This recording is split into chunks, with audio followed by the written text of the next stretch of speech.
grazie a tutti di essere qua, grazie di essere venuti stasera in questa serata che abbiamo organizzato come consiglieri comunali del Partito Democratico di Cittadella. Io devo ringraziare i nostri relatori, la nostra consigliera regionale Vanessa Camani, che ogni sera sta girando tutta la provincia, è l'unica consigliera regionale del nostro partito e si sta veramente spendendo per una battaglia importante, ed è una battaglia per la salute, come dice la campagna che è stata lanciata dal Partito Democratico Veneto, Prima in Salute. Non vi ruberò tanto tempo adesso nell'introduzione perché vorrei lasciare più tempo al dibattito dopo, però la cosa importante e che ve la chiedo già prima di andare via è di mettere una firma in quelle che sono le proposte di cui parleremo stasera. La campagna Prima in Salute promossa dal Partito Democratico Veneto ha deciso di focalizzarsi su 4 richieste da fare alla Regione Veneto. La prima è un impegno concreto per la riduzione delle liste di attesa, che voi sapete sono diventate insopportabili, ne parleremo durante la serata. Il secondo punto riguarda la carenza di medici in medicina generale. Qualcuno di voi ha già ricevuto questo decreto, che è uno studio che è stato commissionato dai consiglieri regionali. Chi non dovesse averlo, abbiamo messo delle copie lì, dove ci sono i dati che presenterà questa sera Vanessa sulla situazione della medicina generale in Veneto. Il terzo punto riguarda la tutela della salute mentale per giovani e adulti. Ringrazio Paolo Rimonti, noi a Cittadella conosciamo bene, perché ha dedicato prima la vita professionale e adesso la vita post-professionale, ma la vita attiva politica in senso non partitico ma di impegno, per battersi per il diritto alla salute mentale soprattutto dei minori e delle famiglie, e di questo vi parlerà lui. E l'ultimo punto riguarda i medici e gli operatori sanitari e quindi la tutela dei professionisti della salute che ancora oggi lavorano o cercano di lavorare nel sistema pubblico, dove lavorare è diventato sempre più difficile. Io ringrazio tantissimo la nostra relatrice, che è Alessandra Stivali, funzione pubblica CGIL provinciale, e che conosce bene la situazione dell'U6 e anche del nostro ospedale di Cittadella. Chi di voi legge i giornali sa che la carenza non solo di medici in medicina generale, ma anche negli ospedali sta diventando sempre più preoccupante. Per questo motivo è nata questa campagna con delle proposte che vogliamo portare avanti e vi chiediamo una firma. Purtroppo ci siamo disabituati a insistere a lottare per i nostri diritti, per cui stiamo assistendo negli anni sempre più lentamente a un depotenziamento di quelli che sono i servizi che dovrebbero garantire il diritto alla salute. Allora cosa abbiamo deciso di fare? Partiamo da un'analisi della situazione attuale e facciamo delle proposte. Possono sembrare proposte semplici, ma in realtà non lo sono. Non mi soffermo adesso, casomai ci ritorniamo dopo, e lascio la parola a Vanessa Camani. Grazie Vanessa.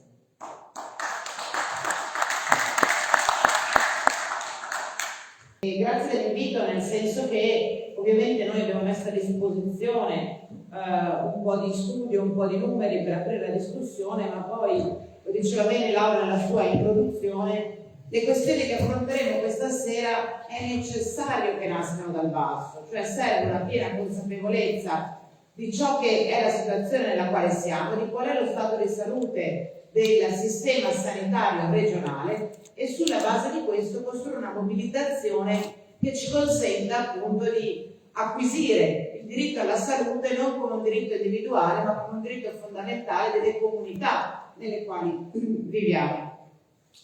Per questa ragione, tra i tanti problemi che affronta la sanità e che vedremo in carrellata questa sera, problemi e anche le proposte che avanzeremo per tentare di arginare un declino che da troppi anni sembra irreversibile, abbiamo scelto di partire dal tema dei medici di medicina generale. Scusate, mi siedo soltanto per essere più comoda sul computer. Non perché sia l'unico problema, ma perché il medico di medicina generale, cioè il medico di famiglia, rappresenta sotto diversi punti di vista quell'elemento di raccordo tra le necessità di salute di benessere, di prevenzione che i cittadini hanno e il servizio sanitario in generale. Il medico di famiglia, appunto, è una sorta di medico che si prende carico della comunità e che attraverso questa presa in carico dovrebbe orientare e aiutare e contribuire ad orientare i cittadini nella scelta poi del presidio sanitario al quale rivolgersi, quindi il pronto soccorso, la visita specialistica piuttosto che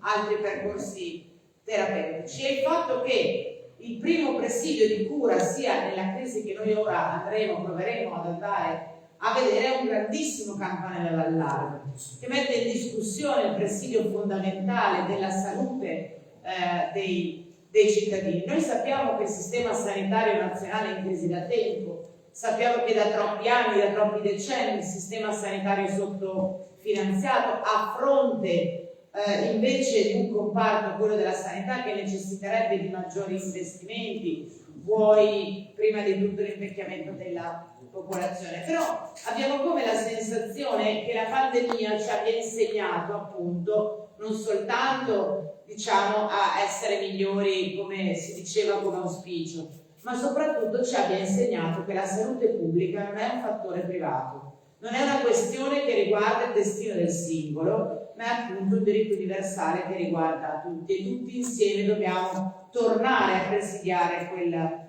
questione. Ora, dentro questo grande contenitore che è la salute pubblica e la sanità pubblica, noi siamo convinti che l'assistenza territoriale, cioè la capacità di rispondere immediatamente, velocemente e efficacemente ai bisogni crescenti di cura e di prevenzione e di diagnosi, siano elementi imprescindibili proprio per garantire quell'accesso universale ed equo a tutti i servizi della salute pubblica. E quindi siamo partiti chiedendoci com'è la situazione dei medici di medicina generale nella nostra regione e in questa particolare versione dello studio nella nostra provincia. Siamo partiti cercando di ragionare, di confrontarci, come si dovrebbe sempre fare, sul contesto europeo e quindi ci stiamo calcolando che insomma l'Italia è un paese che tra quelli europei è considerato ad alto potenziale di welfare rispetto ad altri. E quindi ci siamo chiesti qual era la situazione nel resto dei paesi europei in riferimento al numero di medici di medicina generale ogni 100.000 abitanti.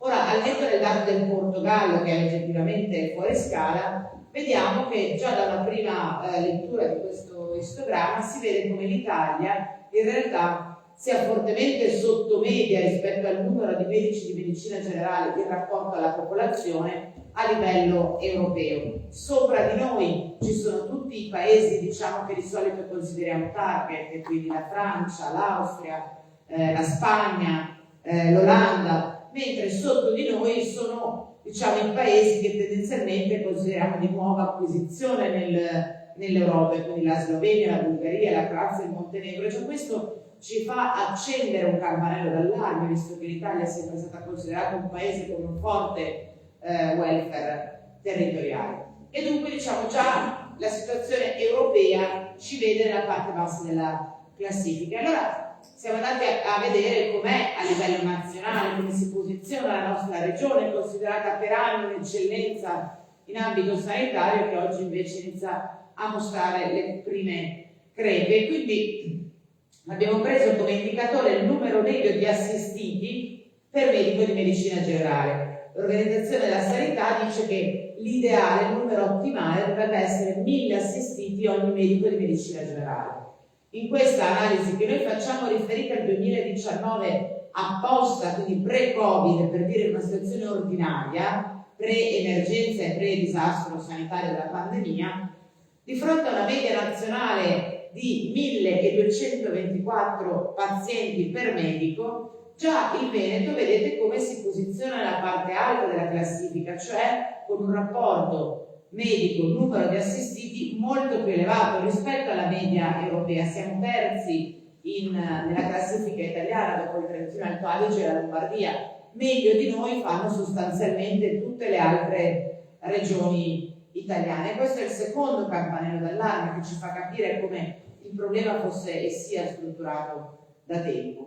Siamo andati poi ad analizzare l'età media dei medici di medicina generale che attualmente, o meglio qualche mese fa, durante nella fase di elaborazione dello studio, e abbiamo preso gli ultimi dati disponibili, che erano quelli del 2021, qual è l'età media dei medici di medicina generale a livello regionale.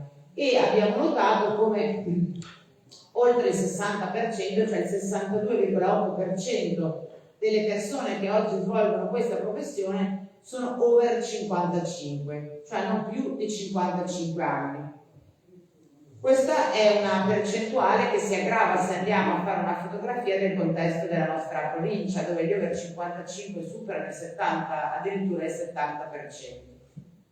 Ora, in realtà la media d'età dei medici di medicina generale è un elemento preoccupante per quanto riguarda tutta la regione, con alcuni territori particolarmente penalizzati, altri diciamo che se la passano un po' meglio. Certamente, ad esempio, le province di Rovigo e di Belluno registrano una maggiore presenza di medici di famiglia di età elevata, tra i 65 e i 68 anni, quindi prossimi alla pensione. In questo schema si vede come di fatto, ad esempio, nel Polesine il 31% dei medici è over 65, nella provincia di Belluno oltre il 26%, ma tendenzialmente il dato strutturale è che sono l'ampia maggioranza in tutte le province della nostra regione i medici che hanno un'età superiore ai 55 anni.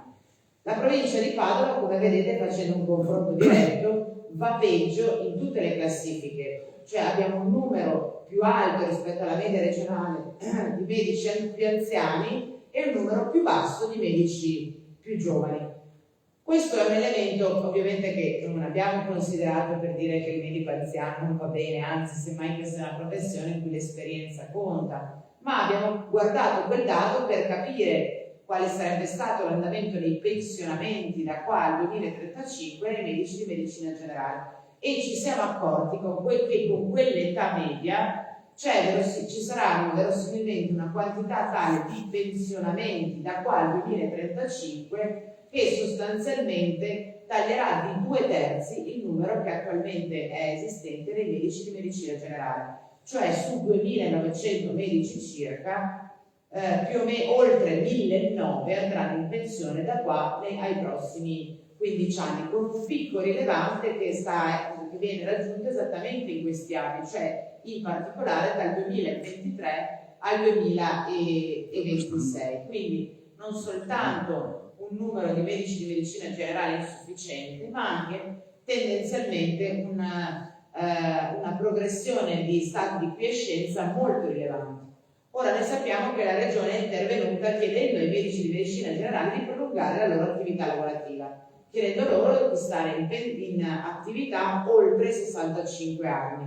Ovviamente questo è un elemento che può aiutare rispetto a questa situazione, ma che non risolve il problema, cioè traslare di un paio d'anni i pensionamenti per quelli che decideranno di accettare questa proposta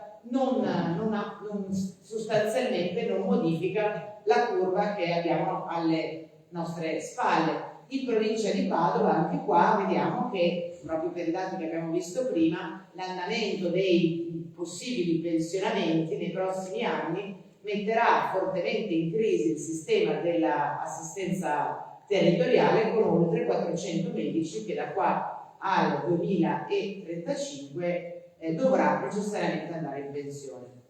Da questo punto di vista vedete che sostanzialmente entro il 2035 il 64% dei medici attualmente in servizio a livello regionale andrà in pensione, oltre il 70% dei medici che esercitano attualmente in provincia di Padova. Ora ci siamo posti il tema: se le uscite dal sistema sono quelle drammatiche che abbiamo visto, quali saranno le entrate, cioè quante saranno tendenzialmente le persone che negli anni avranno cominciato un percorso di formazione e che saranno pronti per essere, diciamo, immessi nel sistema dei medici di medicina generale. Qua si potrebbero fare moltissime considerazioni, cioè a partire dal fatto che non tutti i posti di borse di formazione per medici di medicina generale messi a bando vengono riempiti, che non tutti coloro che iniziano il corso di formazione lo portano alla fine, che non tutti coloro che portano alla fine il corso di formazione poi effettivamente andranno a svolgere la professione di medico di medicina generale. Quindi noi stiamo ragionando ottimisticamente sui numeri di partenza, sapendo già che poi verosimilmente questi andranno tagliati mediamente di circa il 30%. Ma siccome ho imparato in queste lunghe settimane di giri sul tema sanità che se c'è un comparto nel quale non esiste la soluzione oggi per domani, ma nel quale la programmazione, la capacità di costruire politiche in prospettiva di medio e lungo periodo è fondamentale, proprio il comparto sanità, siamo andati a vedere dal 2014 quanti sono stati i posti, le borse di studio per la formazione dei medici di medicina generale che la Regione del Veneto ha messo a disposizione.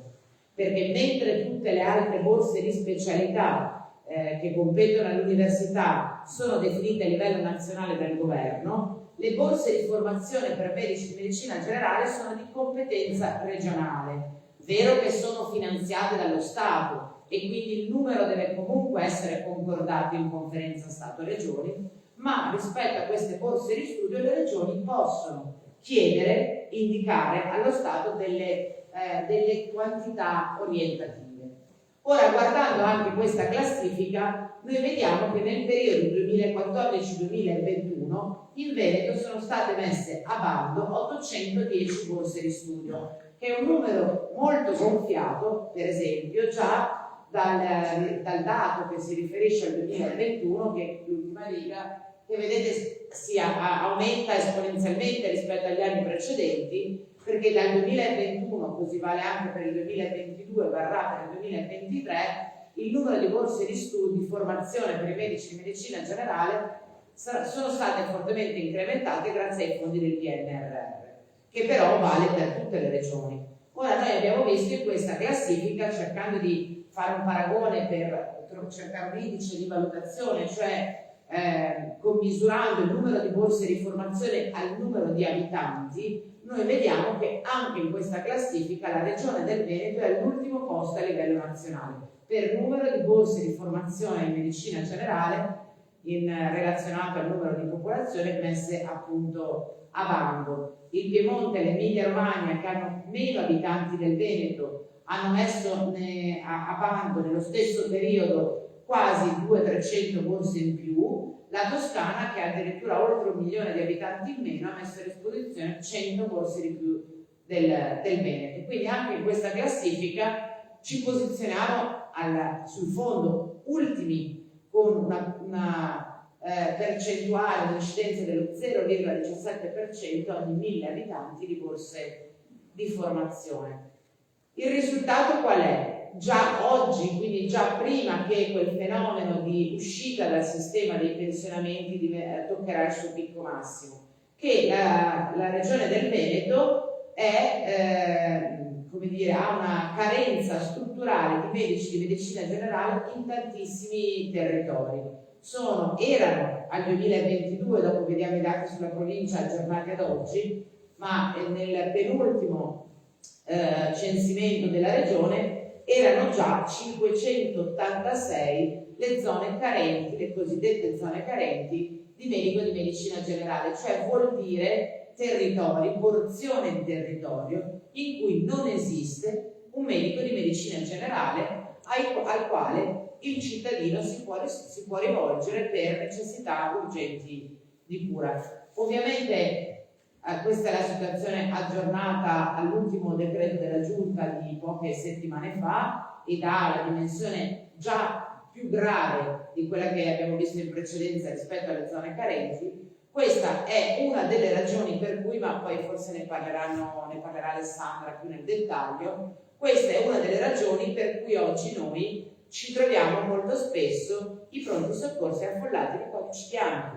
perché se il cittadino ha una necessità di cura e non ha un medico di base al quale rivolgersi per curarsi, per prevenire, per avere una ricetta, naturalmente noi stiamo ragionando di medici di medicina generale, ma questo problema di carenza riguarda anche i pediatri di libera scelta e le guardie mediche. Ho bisogno di cure, non ho nessuno a cui rivolgermi perché il sistema territoriale non c'è, vado al pronto soccorso.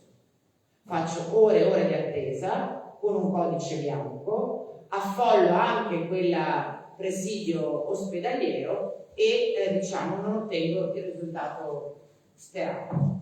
E infine, e chiudo, ci per andare veloce Laura stavolta perché ci sono tante altre relazioni interessanti, allora ci siamo detti, ma se il numero di medici di medicina generale già scarso è destinato a ridursi ulteriormente e se questa scarsità difficilmente nel breve periodo verrà compensata da le persone formate che possono essere immesse nel sistema, quindi è oggettivo che l'offerta, mettiamola così per ragionare come se fosse un libero mercato, se l'offerta del servizio del medico di medicina generale è destinata a decrescere, come sarà la domanda? Il bisogno del servizio del medico di medicina generale nel tempo è destinato a crescere o ad aumentare? E quindi siamo andati a vedere quali sono le proiezioni rispetto all'andamento demografico della popolazione della nostra regione. La nostra regione ha una popolazione che ha teso in questi anni a crescere, sebbene è prevedibile che nei prossimi anni la popolazione possa diminuire, e questo lo dico diciamo così come dato di fatto, che però fa un po' da contraltare, che ci racconta della famosa invasione piuttosto che sostituzione etnica. In realtà, malgrado il flusso di migranti previsto, la popolazione di tutte diciamo, le economie e democrazie moderne, ma in particolare delle regioni del nord, è destinata a calare. La popolazione di Padova va un po' in controtendenza, è andata in questi anni un po' in controtendenza, è leggermente cresciuta, ma anche da noi la tendenza in proiezione è quella di una leggera flessione della quantità di persone residenti. Ma se noi andiamo a vedere la distribuzione della popolazione per fasce d'età, già vediamo che nell'arco di 20-40 anni, quindi dal 2001 al 2041, è aumentata e aumenterà in maniera rilevante la percentuale di popolazione over 75, che nell'arco di 40 anni è passata e passerà da poco più dell'8% a quasi il 18%. E la stessa diciamo, avanzamento lo avremo nella popolazione tra i 65 e i 74 anni di età, che passa più o meno dal 10 al 16%. Ovviamente proporzionalmente si riducono le fasce di popolazione più giovani, i 35 anni, i 15 anni e i neonati. Quindi noi avremo una popolazione che tende leggermente a contrarsi, ma sostanzialmente una popolazione che invecchia velocemente. Queste sono altre rielaborazioni, in particolar modo riguardano la provincia di Padova, che però diciamo replica le medesime più o meno, insomma le medesime dinamiche della popolazione regionale. Dunque ci siamo chiesti, ma se la popolazione si riduce ma invecchia, come sarà il riflesso che questa proiezione demografica avrà rispetto alla necessità di ricorrere al medico di medicina generale? E quindi in base ci siamo rifatti a un questionario Istat relativamente recente che rilevava esattamente questo dato, e ci siamo accorti, qua ci sono una serie di elaborazioni che trovate ovviamente nel libretto, su cui non vorrei perdere troppo tempo. Ci siamo resi conto, ecco qua, che la nuova di fatto, struttura sociale che si verrà a creare da qua ai prossimi 20 anni, con una popolazione ridotta ma molto più vecchia, è che aumenteranno esponenzialmente il numero di persone che potenzialmente potrebbe avere necessità di ricorrere al medico di medicina generale, e aumenteranno esponenzialmente il numero di volte nell'arco di 12 mesi che queste persone avranno bisogno di ricorrere al medico di medicina generale. Ovviamente questo è un dato che certo incrocia l'invecchiamento della popolazione, ma incrocia anche la cronicità di molte patologie, incrocia anche le necessità di investire nella medicina di prevenzione, nella valorizzazione del benessere e della salute. Il dato definitivo, diciamo così, è che noi ci possiamo prefigurare che da qua al 2041, cioè nei prossimi meno di 20 anni, il numero di contatti in un mese col medico di medicina generale passerà dai 2 milioni e mezzo di oggi agli oltre 3 milioni. E questa è una situazione complicata, perché se cala il numero di medici di medicina generale ma aumenta il numero di richieste di prestazione che la popolazione rivolge loro, capite bene che questi due elementi non trovano un punto di incontro.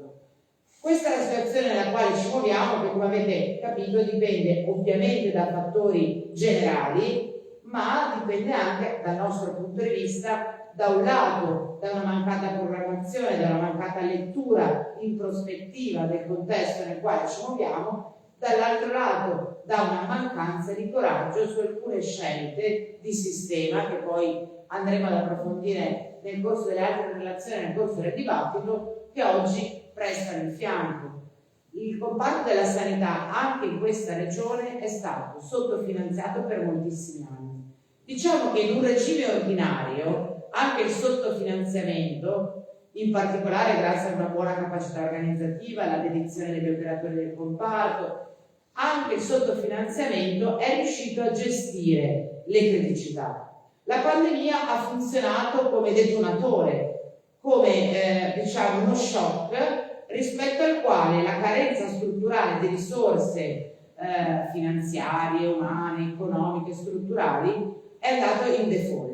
E oggi ci risulta impossibile, pur in costanza di risorse, recuperare l'equilibrio, diciamo così, dignitoso tra necessità e offerta. Lo vediamo, e adesso dovremo vederlo meglio, per quanto riguarda il personale sanitario, lo vediamo ad esempio per quanto riguarda il fenomeno delle liste d'attesa, magari su questo poi torniamo, e lo vediamo in generale per quanto riguarda i servizi di cura, rispetto al quale oggi oggettivamente il sistema sanitario della regione del Veneto non è più in grado di offrire risposte coerenti. E allora in questo quadro ci siamo chiesti quali potrebbero essere le proposte che possiamo provare ad avanzare e sulle quali cominciare ad aprire una discussione come quella che faremo anche stasera. Allora, la prima proposta per, come dire, mettere a investimento quel poco che c'è all'interno della professionalità dei medici di medicina generale è quello di provare, non dico a moltiplicare i pani e i pesci come fece qualcuno, perché non è, diciamo, nelle nostre possibilità, però moltiplicare le risorse. E come si fa? Mettendo in team, mettendo insieme, incentivando medicine di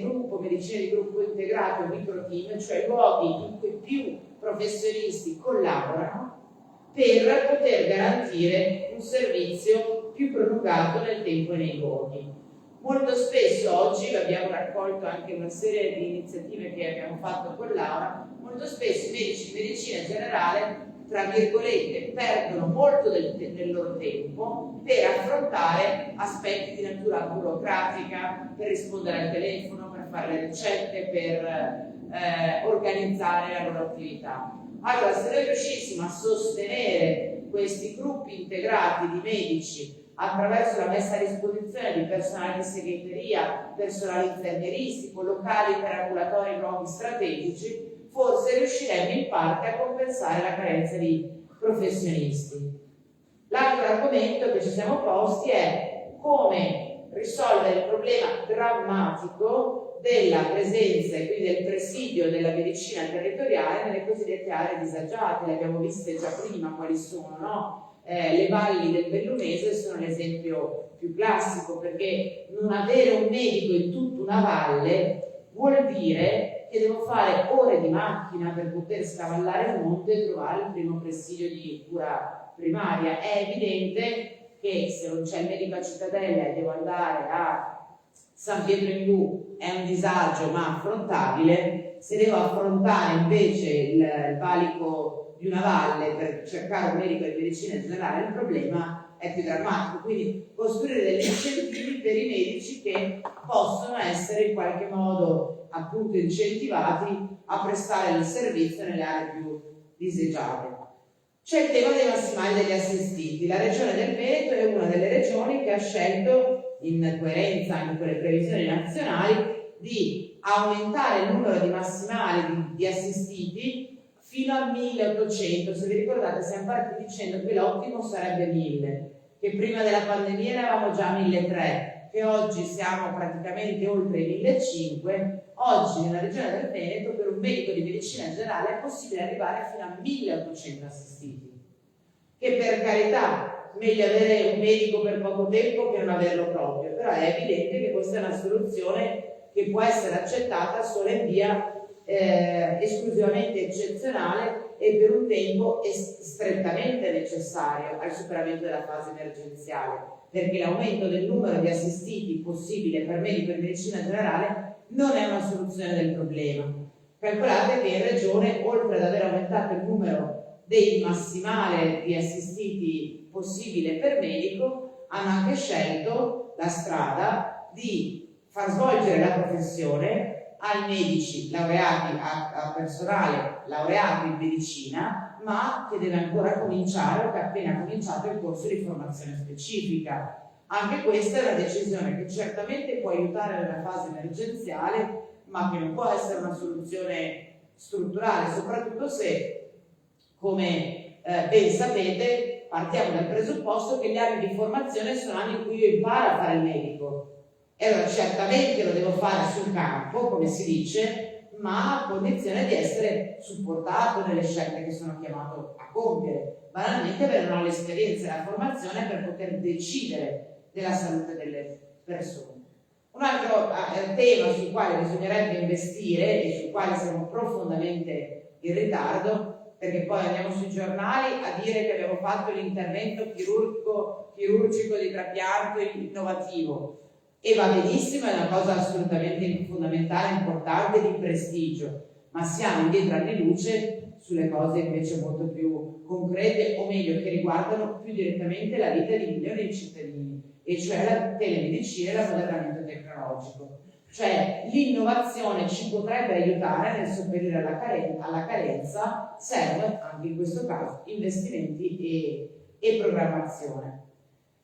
Infine, ovviamente, aumentare il numero di borse per la formazione dei medici di medicina generale. Farlo oggi per sperare tra 3-4 anni di poter avere un numero di medici formati che possa entrare in servizio. Quindi anche questo, diciamo, non è una soluzione per l'emergenza, ma se non invertiamo la rotta oggi in riferimento all'investimento che noi facciamo sulla formazione, non invertiremo mai la rotta neppure sui numeri che abbiamo visto prima.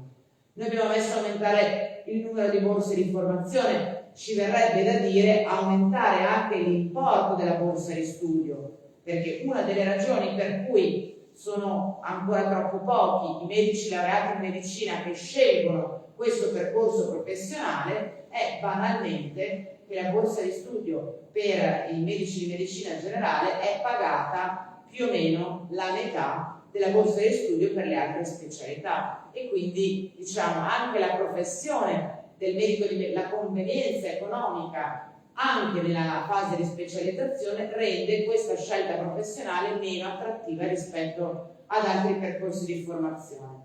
Ma in generale c'è il tema dell'attrattività della professione del medico di medicina generale, perché è chiaro che bisogna anche costruire le condizioni per cui un medico, un giovane laureato in medicina abbia voglia di intraprendere questa professione, che certamente dal punto di vista, se ci pensate, del prestigio sembra essere meno importante di andare a fare il cardiologo, il dermatologo, l'ortopedico, ma in realtà è una professione molto importante.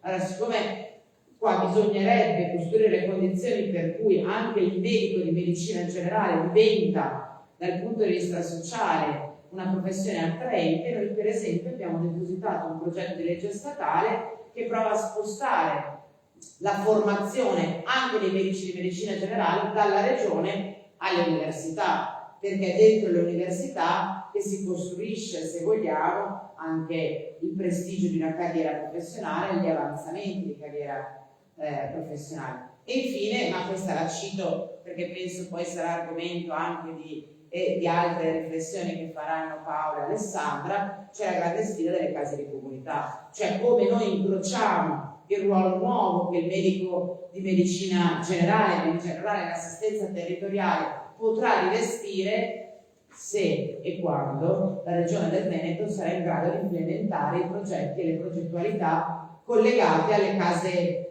di comunità e in generale la sfida della riorganizzazione del sistema delle cure primarie, cioè come sapremo ricostruire la relazione tra comunità e assistenza primaria attraverso il contenitore delle case di comunità, che dovrebbero essere, ne sono previste 99 in questa regione, mi pare una proprio anche a Cittadella se non ricordo male.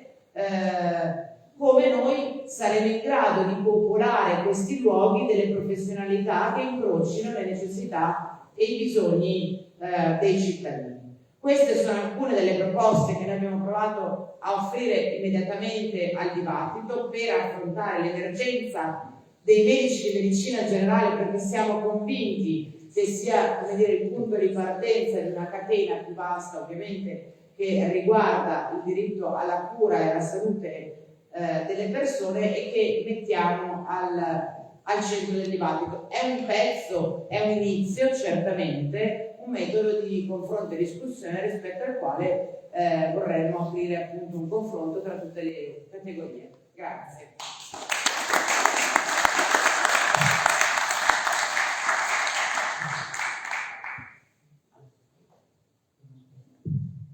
Grazie mille Vanessa, dopo apriremo lo spazio alla discussione. Io mi aggancio a una cosa che ha detto Vanessa per introdurre il prossimo intervento, e cioè appunto diceva cosa fanno le persone quando hanno un problema, magari non hanno un medico di medicina generale, cercano una risposta dall'ospedale, no? Cercano una soluzione da qualche parte. C'è stata qualche settimana fa una manifestazione a Vicenza in difesa della sanità pubblica e qui ho partecipato e mi ha colpito la testimonianza, si parlava di aree disagiate, di una donna sui 45 anni, diciamo sulla quarantina, che soffre da anni di sclerosi multipla e lei abita in provincia di Belluno, le famose valli del Bellunese.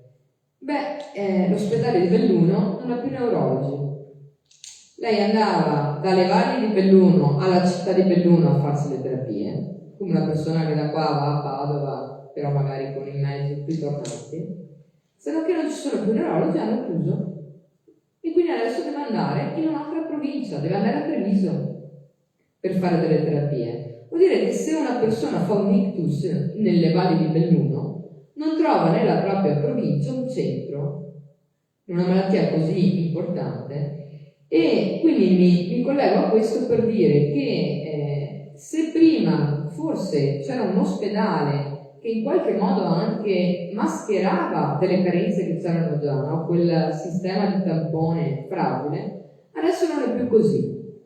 A me raccontano di anni in cui i concorsi pubblici per entrare in ospedale erano una sfida ed entrare era veramente vincere un concorso. Oggi noi, lo vedete anche sui giornali, abbiamo dei bandi in cui o non si presenta nessuno, o si presentano meno persone dei posti che ci sono, o anche qualcuno che si è presentato, anche se vince il posto, non accetta.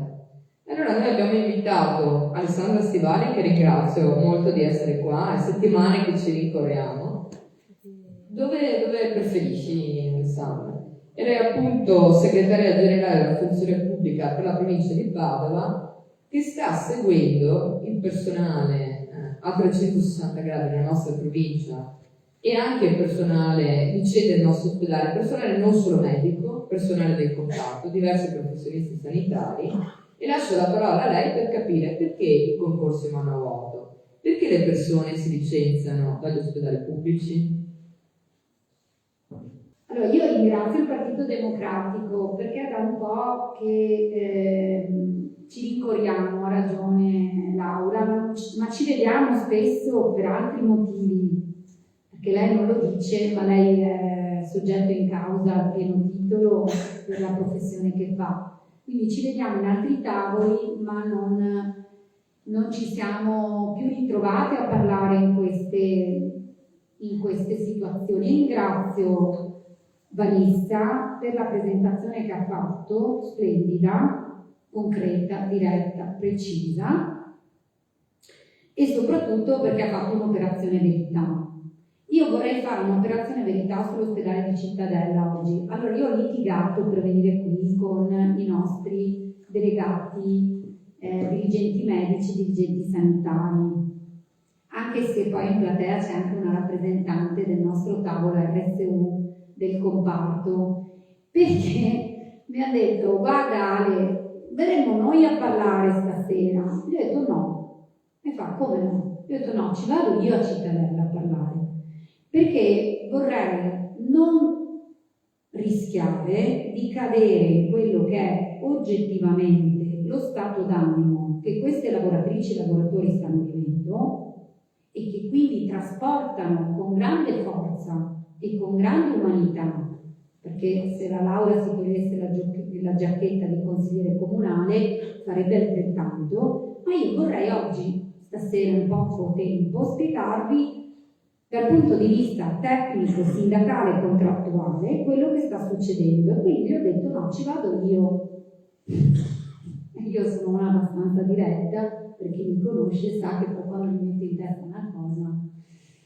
Allora, noi siamo in una condizione giuridico-contrattuale molto preoccupante, perché io di questo posso parlarvi, oltre al fatto che conoscete bene tutti quanto ci sia carenza e come è stato ben spiegato, perché il problema è giuridico e contrattuale.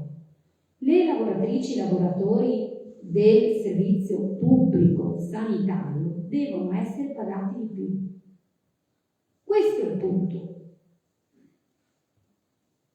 Non è stato presentato nelle slide, ma sono sicura che la Vanessa ce li ha questi dati, che sono i dati dei livelli medi di retribuzione.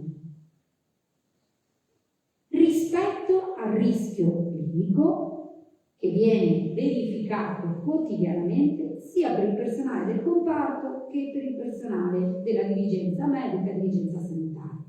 Il punto è che se io lavoro e rischio, devo essere pagato direttamente, proporzionalmente rispetto a quello che rischio. E qui entro a gamba tesa sull'ospedale Cittadella, perché non vi faccio tutta una disamine di quella che è la situazione generale, perché se vogliamo partire dal territorio, dobbiamo partire dal territorio su quello che si sta vivendo qua. Ieri io ero in direzione territoriale ospedaliera, perché da quando c'è l'URSS unica, che ci ascolterà chissà da dove il caro Sinigalia, che litigavamo su queste benedette URSS, e io sono fortemente convinta di quei litigi con Claudio, perché fare un URSS che è un animale a tre testi, che ha 3 direzioni territoriali e un'unica direzione strategica per 1,5 milioni di abitanti è una volgarità. E questa cosa delegittima la nostra azione contrattuale, perché noi ci troviamo a fare accordi sindacali, relazioni sindacali e rapporti in relazioni tra medici che lavorano a distanze anche di 80 km con condizioni differenti. Ed ero qua perché all'ospedale Cittadella, che è sempre stato di eccellenza, stiamo vivendo una condizione di drammaticità nella chiusura dei reparti. E sapete perché? Non perché mancano i medici, non perché i medici non si presentano alle selezioni, ma perché non vengono valorizzati nella loro professionalità. Primo caso, chirurgia generale. Chirurgia generale di Cittadella è in vertenza sindacale da 12 anni. Io 12 anni fa facevo altro, ho recuperato queste carte, perché la valorizzazione professionale di un'equipe chirurgica generale va valorizzata entrando in sala operatoria. Se tu un chirurgo non lo fai entrare in sala operatoria per motivi di natura politica e non di natura professionale, gli hai tagliato le mani. Secondo punto, gli anestesisti. Ad oggi gli anestesisti stanno vivendo una condizione di drammaticità, di carenza di organico, ma anche di inopportunità di azioni ferite al numero eclatante, come diceva bene lei, di atti operatori che dobbiamo andare a recuperare. E questa cosa è svilente per questi professionisti che mettono in difficoltà la propria professione, perché quella è una specialità dove rischi tanto più del chirurgo, e hanno deciso correttamente, in modo molto specifico, di fare un'avvertenza specifica sindacale, che noi abbiamo fatto propria, ma l'abbiamo chiesta generalmente, che è quella della valorizzazione professionale. Se io devo farmi prestazioni aggiuntive, richiedo che queste prestazioni aggiuntive vengano pagate di più, e non solo agli anestesisti, a tutta l'equipe operatoria. Quindi capite che il tema non è solo la carenza, è come io lavoro dentro questi posti. Secondo grande tema, la pediatria di Cittadella. I pediatri di Cittadella non se ne vanno perché non c'era il personale. I pediatri di Cittadella se ne vanno anche lì per le condizioni allucinanti in cui stavano lavorando. 4 se ne sono dimessi e forse entro dicembre ne recuperiamo 2. E sapete cosa si collega alla pediatria di Cittadella? Alla ginecologia, perché se non hai pediatri le donne non vengono a partorire a Cittadella, che è un'eccellenza per la ginecologia ostetricia. E anche lì ci sono i ginecologi o tutto il personale di equipe? Sì, non vengono inseriti in organico. Non vengono inseriti in organico. È 3 anni e mezzo che continuiamo a battagliare sulla ginecologia di Cittadella per avere un organico pieno. E vi do un altro elemento che potete andare a vedere tranquillamente nelle delibere regionali. Sapete come andiamo a calcolare le dotazioni organiche? Oggi io parlo della dirigenza medica e sanitaria, non che perché il comparto stia meglio, ma perché non voglio farvi più confusione di quella già che forse vi sto facendo, ma io voglio fare un'operazione delicata stasera, perché questo è il mio obiettivo, che voi usciate di qui, che avete un minimo, qualche strumento per capire che il tema di politica sanitaria e di dotazioni organiche sanitarie è una scelta, ritorno a dire, di politica sanitaria, non di organizzazione sanitaria. Allora, le dotazioni organiche non si calcolano più sui minuti assistenziali, si calcolano sui volumi di prestazioni. E questo determina gli obiettivi di budget di riferimento che ne determineranno la premialità a chi sta a capo delle unità operative e poi le briciole all'unità, ai riferimenti dell'equipe. Quindi noi quando dobbiamo definire le dotazioni organiche diventiamo matti, perché se prima facevo una valutazione sui posti letto e sul numero di personale che doveva essere occupato per minuti assistenziali, ora io devo guardare i volumi. I volumi vuol dire produzione.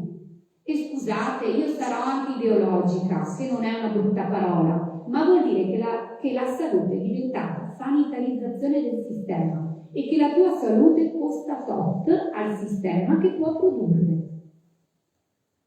Sempre su questo ospedale vi pongo un'altra situazione, l'ortopedia, altro grande tema dove siamo in grande difficoltà. E vi sto citando quelle eccellenze e quegli elementi che definiscono un ospedale SPOC, perché abbiamo deciso, io no, ma in Regione è stato deciso, che la riorganizzazione degli ospedali dell'URSS e di tutte le altre URSS non si definiva più in ospedali di rete, ma singoli ospedali autonomi SPOC. Perché? Perché anche qui le logiche politiche. Non si lavora più in equipe strettamente connessa tra Cittadella e Campo San Piero, ma continuiamo la politica dei campanili che ne determinano poi nella organizzazione sanitaria dei disastri. E arrivo al territorio. Io non so se voi abbiate, spero di no, situazioni che riguardino il disagio mentale dei bambini e degli adolescenti. Ma in un serio, la situazione di carenza, e qui sì di carenza, strutturale di neuropsichiatri infantili, dall'Alta Padovana alla Bassa Padovana, sta diventando una cosa che ormai non determina né più la presa in carico di questi pazienti. Abbiamo chiesto, e me ne assumo le responsabilità, che si riorganizzassero le equip e ci è stato risposto che questo territorio deve smettere di lavorare in equip, che deve lasciare stare la metodologia con cui si lavorava prima, quindi Paolo, ciao, tutto quello che hai costruito non c'è più, lo dico perché lui era tra gli artefici dell'idea dell'applicazione normativa sul diritto all'infanzia e sulle equip consultori, adolescenza e famiglia. Hanno detto che non dobbiamo più lavorare così, che non sostituiranno né gli psicologi e i neuropsichiatri, dovranno lavorare rispetto a quelle che sono le emergenze e le necessità del territorio, che è una bestemmia, scusate, perché il territorio non lavora su emergenze, il territorio previene. Quello che diceva prima bene la Vanessa, previene che io non vada in pronto soccorso in modo inappropriato, previene che io non abbia disagi sociosanitari, previene che io possa stare bene a casa mia senza dover accedere a nessuna struttura sanitarizzante, e non lo dico a caso. Allora qui veramente il tema è pesante, perché mi è stato risposto che dobbiamo vedere come la Bassa Padovana è ridotta nella neuropsichiatria perché ce n'è uno. A questa persona, che non è l'ultimo dei dirigenti, ho fatto anche presente che non possiamo vedere la situazione destrutturante e la situazione fuorviante per ridare vita ad un sistema che invece si basa sull'idea del tutto. Perché se tu vuoi accogliere, mettere al centro l'utenza che ha problematiche di natura sociale, sanitaria, legate alla salute mentale, ti aiuta solo l'equipe. Se no, il neuropsichiatra prescrive solo una terapia. E voi sapete che terapie sono per chi ha disagi mentali? Stiamo trasformando il territorio anche lì in una fucina di opportunità per il privato, perché questi bambini, questi adolescenti, se hanno le famiglie con le risorse, si rivolgono al privato per la logopedia, per la presa in carico della salute mentale, per la devianza familiare, se hanno le risorse. Questo è un territorio che non ha risorse, me l'hanno ben spiegato, non ci sono neanche i mezzi pubblici per comunicare da un comune a un altro.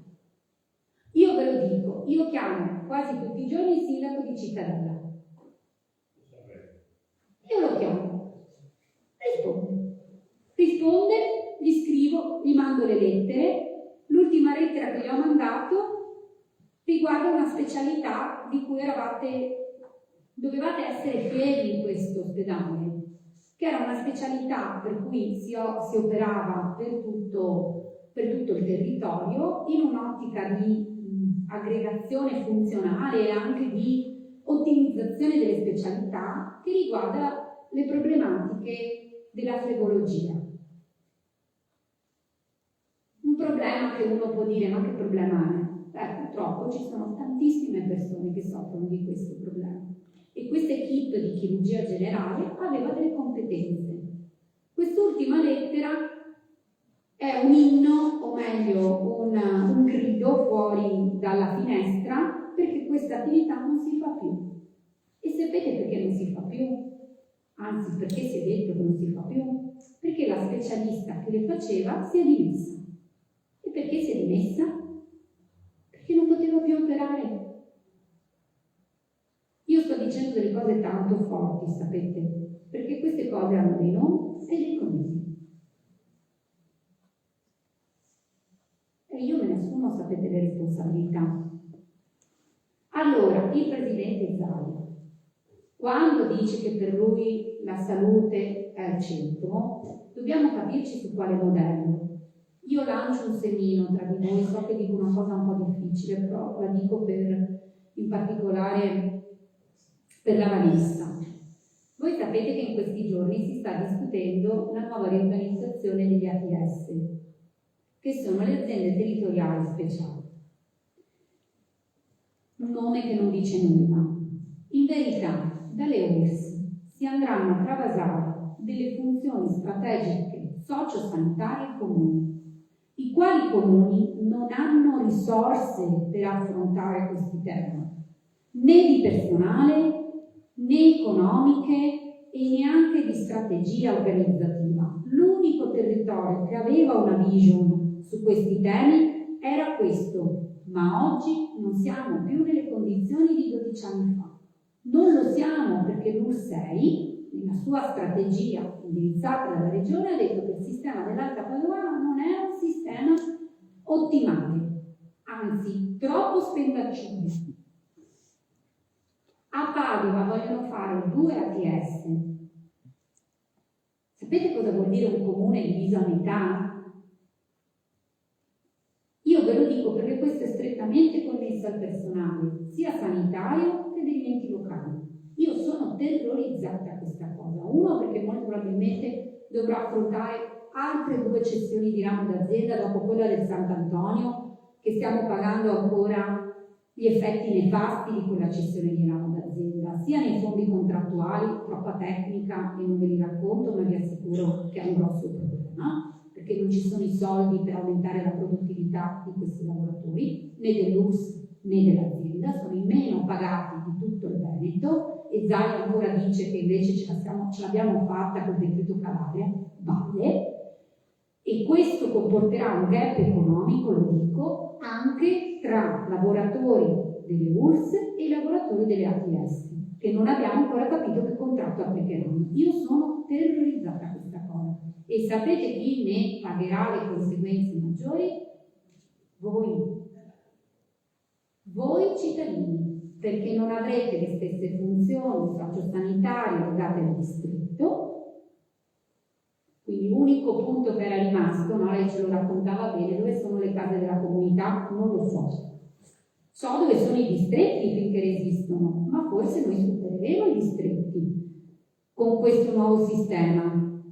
E dove andranno i cittadini? Ecco, io penso 2 cose e ho chiuso.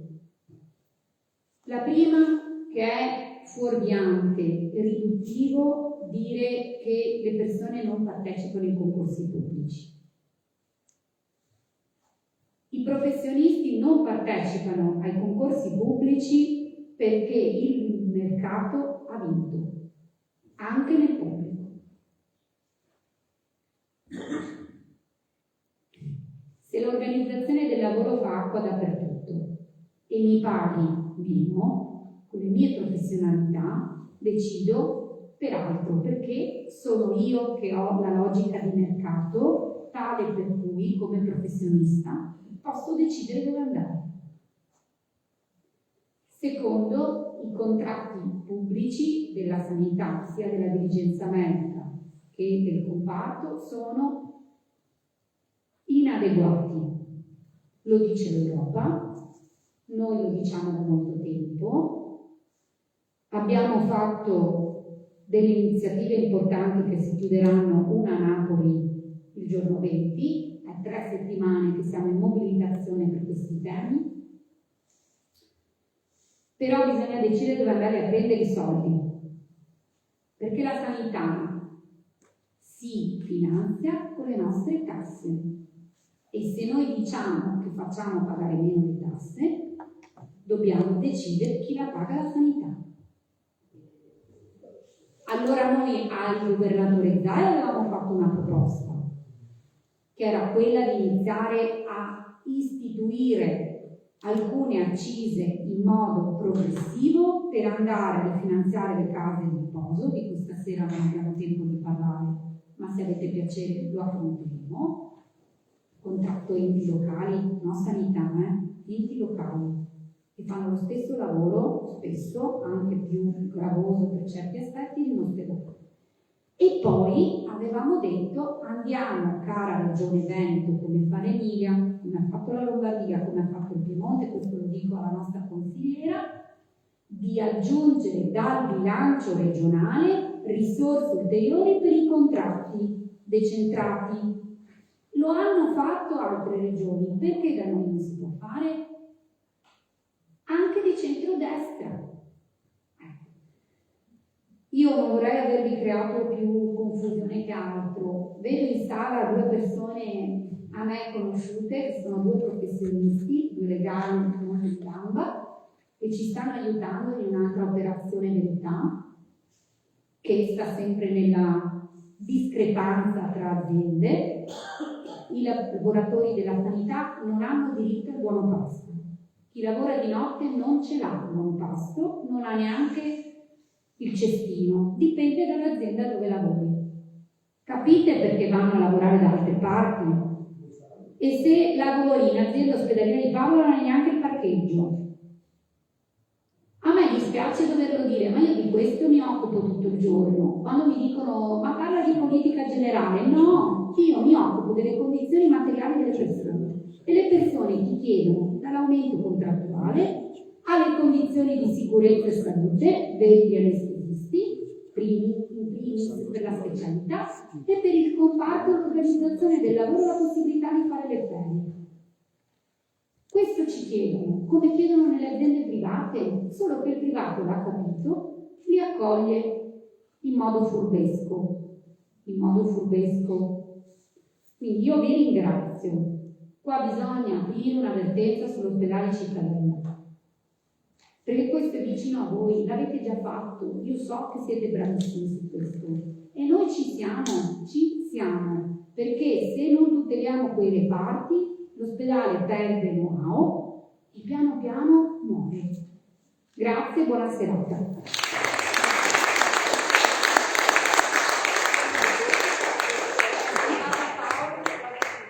Grazie mille Alessandra. Io do subito la parola a Paolo Rigon e collegandoci proprio ci ha dato proprio Alessandra parlando della salute mentale, di quella che è l'organizzazione per offrire una risposta a famiglie che hanno bisogno.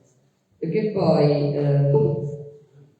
chi ha bisogno di salute fa fatica a fare una battaglia politica quando si trova in difficoltà, perché chi ha dei figli con problemi mentali importanti ci si sente da soli, ci si vergogna anche a parlare di salute mentale, ci si vergogna ancora purtroppo a parlare di malattia mentale, invece è diffusissima.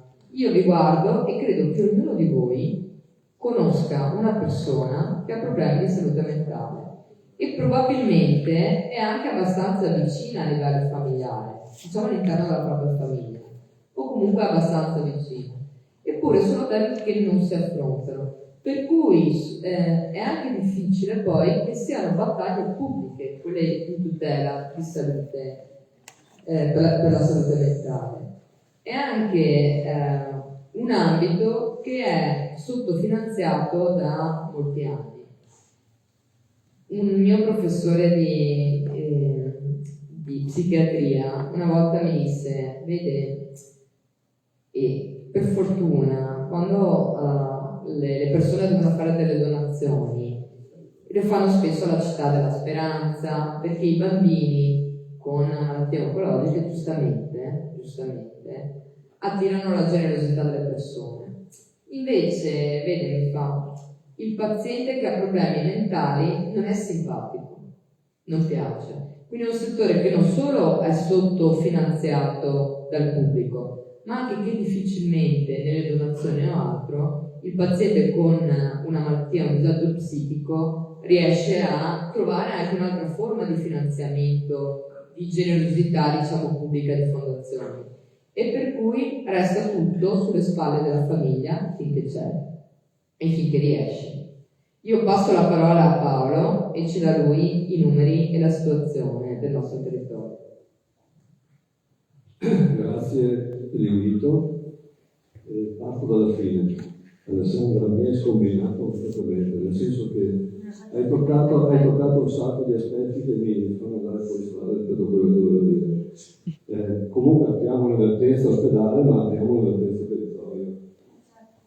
Quindi dobbiamo... Allora, per parlare di salute mentale potremmo partire dalla discussione, dalla presentazione di patologie, dei servizi, della mancanza, da numeri, da statistiche, eccetera. Io ho pensato che è meglio in un quarto d'ora, 20 minuti, fare una riflessione partendo dalla valutazione di come viene vista, come viene valutata l'infanzia e l'adolescenza, perché da lì che parte tutto, parte dalle valutazioni, dalle condizioni di crescita delle infanzie e adolescenti. Possiamo capire allora perché nell'età adulta vengono determinati fenomeni e determinate patologie. Rispetto a quello che diceva Alessandra prima, ha detto che si sta mobilitando quella della metodologia dell'equipe che abbiamo costruito nei decenni scorsi, anche a livello sperimentale, a livello italiano, diciamo così, nella nostra ULSS. Io credo che questo non si possa fare. Non si possa fare e noi stiamo come associazione, che ha creato un paio di associazioni perché naturalmente i minori non hanno diritto, non hanno voce, per poter rappresentare i diritti dell'infanzia e dell'adolescenza e stiamo aspettando delle risposte. Abbiamo fatto una petizione 2 anni fa con 700 firme nei nostri comuni, i sindaci non rispondono, il prefetto dopo averlo interpellato 2 volte perché i sindaci non rispondono su queste questioni ha chiesto a l'ULSS quali sono le condizioni della situazione, l'ULSS ha detto che più o meno è tutto a posto. Allora abbiamo riscritto al prefetto, adesso siamo in questa fase qua, dopo 2 anni di intervento. Ma comunque non possono adottare degli atti, perché a chiacchiere si fa tutto, ma non possono adottare degli atti che vanno contro quelle che sono le direttive dell'OMS e le leggi che lo Stato italiano e che la Regione ha fatto. Questa slide qualcuno l'ha già vista in passato, non è parte da una indicazione OMS mondiale e dice che il benessere, quindi la salute mentale di cui stiamo parlando, va valutata in maniera multidimensionale. Quindi multidimensionale ha a che fare con l'equipe di cui parlava prima Alessandra, che vogliono smobilitare perché non ci sono le risorse. Però avviene una violazione, una violazione di contenuti, una violazione formale anche se facciamo questo, nel senso che la multidimensionale vuol dire che quando si valuta un minore d'età oppure anche un adulto dobbiamo valutare quali sono le visioni di sviluppo a sinistra, quella l'indicazione degli aspetti evolutivi del soggetto in età evolutiva che vanno dall'educazione allo sviluppo affettivo, alle relazioni, all'identità, eccetera, le capacità, cioè le possibilità che hanno i genitori dal punto di vista educativo, affettivo, emotivo, eccetera, e da 20 anni a questa parte ufficialmente sono entrati in valutazione, cioè devono essere contemperati anche i fattori ambientali e familiari, cioè tutte quelle esperienze che un soggetto vive al di fuori della famiglia hanno a che fare, strettamente a che fare con le condizioni di salute e di sviluppo e di crescita del soggetto stesso. Quindi chi vuole agire senza l'equipe al di fuori di questo metodo è al di fuori delle indicazioni OMS, quindi deve dirlo, deve fare degli atti, dobbiamo impugnare questi atti, dobbiamo agire se questo avviene, ma sta avvenendo in maniera subdola, nel senso che tagliando il personale tagli questa possibilità di metodo di lavoro. Poi non c'è tempo per andare ad esaminare bene i contenuti, ma comunque la conseguenza di questa valutazione multidimensionale ha a che fare con un metodo di valutazione che è in vigore a tutti gli effetti, a tutti i livelli, dall'ULSS all'INPS alla Regione, e che è quella che va fatta una valutazione multidimensionale. Come si fa? C'è per quanto riguarda i minori, c'è la classificazione internazionale ICD-10 si chiama, in base alla quale tu devi fare una valutazione multiassiale, cioè devi andare a vedere se ci sono condizioni problematiche dal punto di vista psichiatrico, devi andare a vedere se ci sono alterazioni dello sviluppo psicologico che ha a che fare con l'apprendimento, la lingua, l'aspetto linguistico, l'aspetto psicomotorio, eccetera. Devi andare a valutare il livello cognitivo, come funziona, come dire, il meccanismo, come funzionano, come dire, gli aspetti che riguardano l'apprendimento dal punto di vista intellettivo, le condizioni mediche, se ci sono problematiche e patologie a livello medico, la situazione psicosociale del minore stesso, cioè se ci sono condizioni familiari particolari che vanno a determinare fattori negativi per la crescita e dello sviluppo, e il funzionamento psicosociale. Questo non è una roba facoltativa, questi devono metterci nelle condizioni, devono mantenere le condizioni per fare queste valutazioni, perché per legge, cioè una certificazione che va a scuola, che va all'INPS, deve contenere questi dati qua, e ci vuole il tempo, ci vuole la possibilità, ci vuole il personale interdisciplinare, quindi multiprofessionale, per fare queste valutazioni. Non possiamo naturalmente entrare nei dettagli, ma una volta fatto questo tipo di valutazione, come si fa ad arrivare a questo tipo di valutazione? Si fa una diagnosi funzionale, quindi noi dobbiamo andare a esaminare, per capire le condizioni mentali o psichiche di un soggetto, dobbiamo conoscere qual è la situazione a livello cognitivo, come ho detto prima, cioè del funzionamento intellettivo, perché ha a che fare con le capacità del soggetto, evidentemente. Dobbiamo conoscere e approfondire l'area neuropsicologica, che ha a che fare con l'attenzione, la memoria, l'organizzazione, lo spazio temporale, eccetera, l'area linguistica comunicativa, l'area affettiva relazionale, che è determinante per il funzionamento anche di tutti gli altri aspetti, l'area motorio-prassica dell'autonomia sensoriale. Questo è l'applicazione, cioè di scendere ad esaminare, valutare un soggetto, un bambino, un adolescente, insomma, dobbiamo fare questo tipo di valutazioni su queste aree qua. Quindi per fare questa valutazione ci vuole un psicologo, ci vuole uno psichiatra, ci vuole un educatore, ci vuole un assistente sociale, ci vuole un psicomotricista, e quindi ci vogliono più figure professionali, altrimenti queste valutazioni saranno in difetto, diciamo così, sempre correndo più non posso, per andare a esaminare questi aspetti. Io ho messo un elenco di cose che dobbiamo riuscire ad approfondire e a cogliere nei colloqui. È importante l'immagine di sé, ognuno di noi sa quanto conta quello che pensiamo di noi stessi, l'immagine che abbiamo di noi rispetto anche agli altri, la situazione emotiva e affettiva, le esperienze scolastiche. Voi sapete, quando un bambino va a scuola succede di tutto, e succedono anche cose bellissime, ma succedono anche cose drammatiche, queste incidono fortemente a volte sullo sviluppo. I comportamenti dei genitori nei confronti della minore età, le percezioni che i genitori hanno della loro esperienza familiare e genitoriale, la dimensione affettiva della vita di coppia, quanto conta nel clima familiare la dimensione affettiva, il rapporto affettivo, la relazione, il rapporto tra genitori e figli.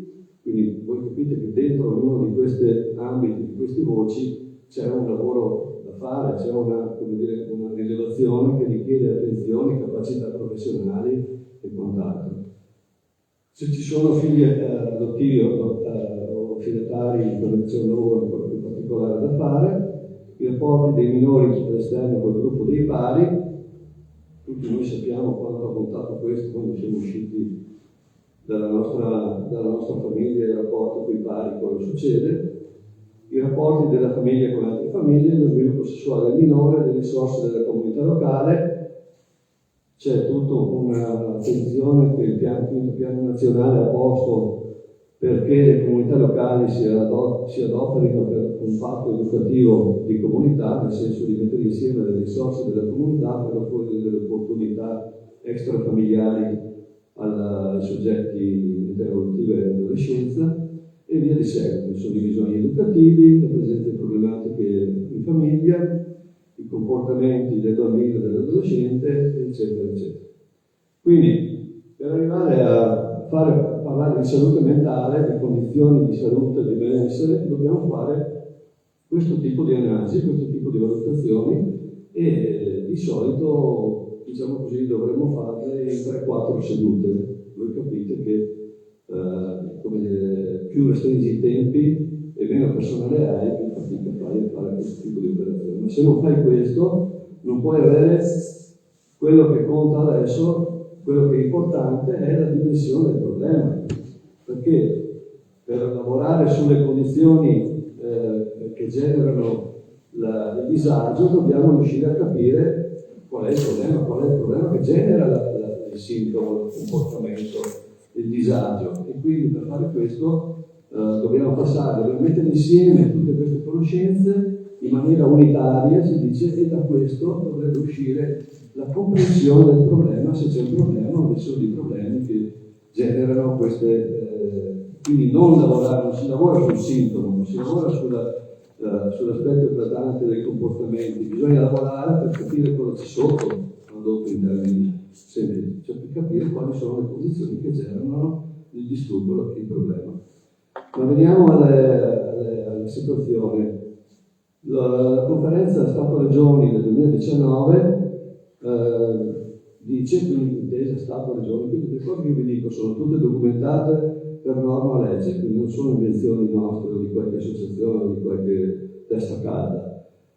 L'intera Stato-Regioni dice che c'è un'incidenza dei disturbi nella popolazione 0-17 che supera il 15%, fino al 15% in preadolescenza e supera il 15-20% in adolescenza. Ciò significa che nel Veneto, se ci sono 800.000 soggetti circa da 0 a 18, ho messo 18 per tornare a 800.000, noi dovremmo avere 125.000 soggetti, dovremmo conoscere e avere a che fare con 125.000 soggetti. Le ultime indagini che abbiamo di 6-7 anni fa, perché non abbiamo più i dati, 6-7 anni, questa è un'altra questione molto grave, i soggetti che accedono ai servizi nel Veneto erano 5-6%, invece che il 15-16-17 il 6%. Ma cosa succede? Che intanto vuol dire che il 60-65% dei soggetti non accede ai servizi di quelli che avrebbero bisogno. Poi il fatto è che tutti unanimemente riconoscono che con la pandemia queste situazioni di patologia sono almeno raddoppiate, almeno al 30% dei soggetti presentano dei disagi. Quindi non sono novità, ma alla psichiatria in ospedale vanno i casi acuti, i casi che hanno un forte disturbo, che presentano dei disturbi di comportamento piuttosto consistenti, quindi tutto il resto immaginate è latente. Ma cosa diceva questa ricerca che è stata pubblicata nel 2015, l'ultima fatta, che è stata fatta anche bene, che se uno ha dei disturbi di apprendimento, di linguaggio, eccetera, 1 su 3 dopo 6, 7, 8 mesi, un anno viene preso in carico dei servizi. Ma chi ha disturbi psichici e comportamentali, 1 su 30 veniva preso in carico, cioè aveva la possibilità di avere un progetto terapeutico e riabilitativo. Ma stiamo parlando del 15% di pre-pandemia, quindi questi dati vuol dire che adesso viene preso in carico un bambino 1 su 50 per dare un numero molto, molto alla spanne.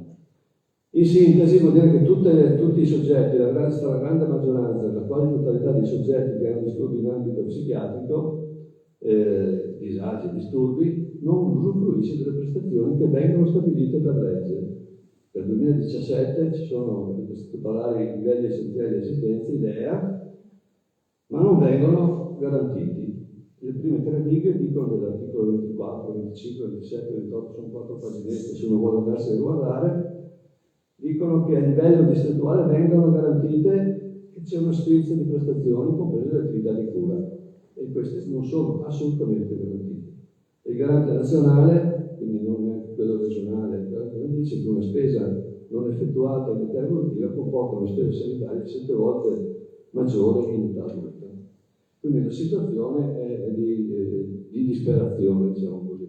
Qua non vi tedio ulteriormente perché c'è anche nell'intesa Stato-Regioni sono classificati anche i disturbi, tra i quali accenno semplicemente al fatto che un 9% di quei 15, quindi saremo almeno a 15-18 adesso, ha disturbi psichiatrici in età evolutiva, e l'1,5% ha addirittura una disabilità media e lo 0,5% di disabilità grave, quindi un 2% abbiamo anche di soggetti che presentano delle disabilità o medie o gravi. Questo significa che dovrebbero esserci risorse particolari, perché dentro c'è anche il discorso del disturbo autistico, c'è il disturbo disturbi ereditati da patologie genetiche e quant'altro, e quindi voi immaginate che mare magnum di difficoltà e di problemi. Quelli che avete visto passare sono gli articoli dei LEA che dicono quali sono le prestazioni che devono essere garantite. Ma, qui faccio anche un appello a Vanessa, bisogna scoprire le carte, nel senso che non ci sono neanche lì, quando si dice che il Veneto è tra i primi in Italia per sanità, eccetera, per quanto riguarda il territorio non ci sono gli indicatori per rilevare le attività, non ci sono, quindi non vengono rilevate neanche le attività a livello regionale e nazionale rispetto ai LEA, e Zaia ci risponde che vengono rispettati. Quindi dopo 3 anni, 4 che portiamo avanti questi discorsi, che facciamo delle proposte alla Regione con un tavolo minori, che come adesso abbiamo istituito anche una sezione di psicologia per l'infanzia, l'adolescenza e la famiglia, credo che ci stiamo imbarcando in una storia che ha dei risvolti molto gravi, perché tu non puoi dire che fai se non fai e se non ci sono neanche indicatori per dire se fai. Ma poi abbiamo parlato di salute mentale e abbiamo visto quanto incidono le condizioni familiari, no? Il clima familiare, i rapporti affettivi, i rapporti educativi, eccetera. I consultori, qua c'è il dato dell'Istituto Superiore di Sanità del Ministero, pubblicato nel 2020, che dice che il Veneto è tra gli ultimi in Italia come consultori familiari. Abbiamo metà dei consultori che sono previsti per legge. Cioè il Veneto ne ha uno, dice il rapporto nazionale, uno in 49.000, io dico che siamo messi peggio, perché facendo l'esempio dell'Alta Padovana, abbiamo 260.000 abitanti e 4 consultori. 260 diviso 4 quanto fa? 55? Quindi ne abbiamo neanche uno in 49.000, uno in 55.000, 60.000 qua da noi. Quindi non si può tollerare questa situazione. Per questo dico che deve esserci una presa di posizione chiara da parte delle forze politiche, e che l'avvertenza deve essere dell'ospedale, ma deve essere del territorio, perché qua ne va di mezzo la salute dei cittadini.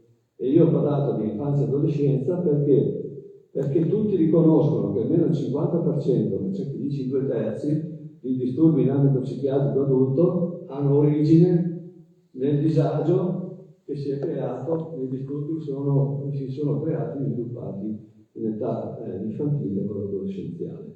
Quindi se noi facessimo questo lavoro qua, vorrebbe dire fare un'attività, come si dice, di grande prevenzione rispetto alla psichiatria mentale degli adulti, e quindi vorrebbe dire veramente investire in una priorità che dovrebbe essere riconosciuta, ma questo non avviene.